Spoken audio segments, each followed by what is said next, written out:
AP Kadapa జిల్లాలోని ఒంటిమిట్ట శ్రీ కోదండరామస్వామి వార్షిక బ్రహ్మోత్సవాలు వైభవంగా జరుగుతున్నాయి.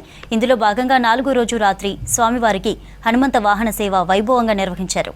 సీతారాములు హనుమంత వాహనాన్ని అధిరోహించి భక్తులకు దర్శనాన్నిచ్చారు.